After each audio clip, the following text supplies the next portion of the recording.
and it wasn't the old lady this time, this was a man.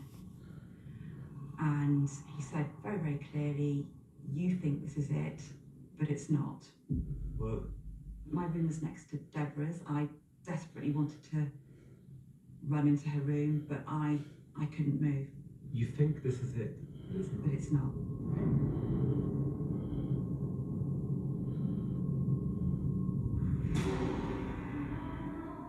So we're back at the ship pub to speak to the experts. Kieran, how does a tape player play itself? There could be a number of possible explanations. Yeah, right. So this guy here, he's very good at chasing these number of explanations up. I do hope, because he's going to say It could simply malfunction. yes, right. If I'm sure if he went to a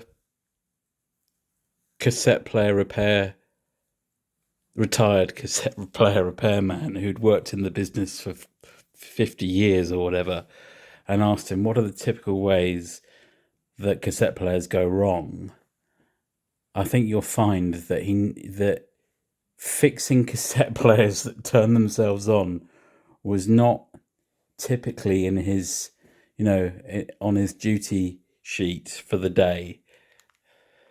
It could also be interference. Electromagnetic wave can interfere with an electrical device. Also, it could be an audio. Oh, for God's sake. So this thing is turning itself on and playing the Mozart cassette that she had in the cassette player. How is an electromagnetic wave turning that on? The hallucinations. Hallucinations. Auditory hallucinations. Right, okay. There may be sound coming I out, guess it could be swamp gas as well. It could be swamp gas. but they're misinterpreting that sound as being Mozart. It is not plugged in. But that doesn't prevent there Oh being my goodness. There we go. interference. So like that television I was talking about.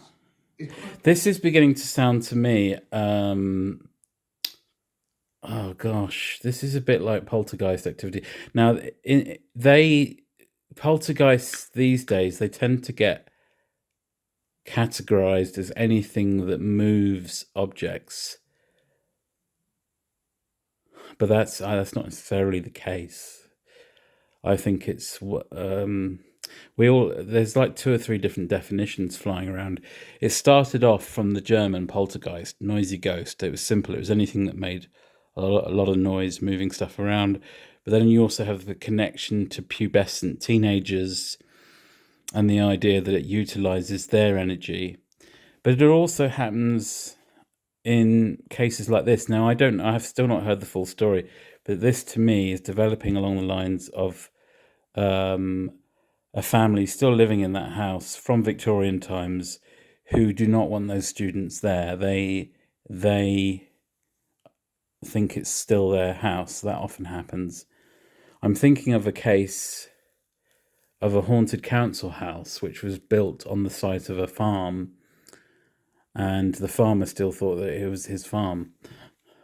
So, you can have electrical items that spontaneously start. It's more likely that we're dealing with an electrical malfunction rather than some sort of ghostly. I mean, that's just ridiculous. Where is how are we ever going to progress when someone gets away with saying something so manifestly absurd? We're building a pattern here now of things that seem... If you don't believe in ghosts, if you think ghosts are impossible, then Kieran has to be right. But if you're genuinely open-minded, if you're coming to this as a neutral and saying, okay, let's entertain the idea that it could be this or it could be that, then you have to say that it's more likely that it's a ghost. It's only his disbelief in ghosts that is making him perform these gymnastics, making it somehow this foot fit into this shoe that is a completely different shape. Vying to put the students on edge. Toddy has been hearing this voice of the old woman. Now Heather has heard a man's voice. These are 2 very different voices, 2 different genders, 2 different tones, two different messages, everything. Chances of one person accidentally hearing voices, okay, but it's two completely different audio hallucinations, like, I'm not sure. She's being too polite. She's young. She's in her 20s. I've spent all my life being polite. It's usually the skeptics that are rude, but I don't know. I don't care anymore. No one's listening to me. I'm speaking to one person. I don't know what they believe. I don't care. So I've asked Evelyn and Kieran to investigate the area around our house. I did some research and we have this map here. We can see there was marshland in this area. We also know that the house itself was actually built in the grounds of an old vicarage. And the area nearby is called the Devil's Backbone, which is, fairly evocative. Okay, so we've got the marshland. I wonder if that's a possible source of dampness. See that grin on his face? He's probably thinking, oh yes, they heard it's called the Devil's Backbone and that planted a seed in their mind.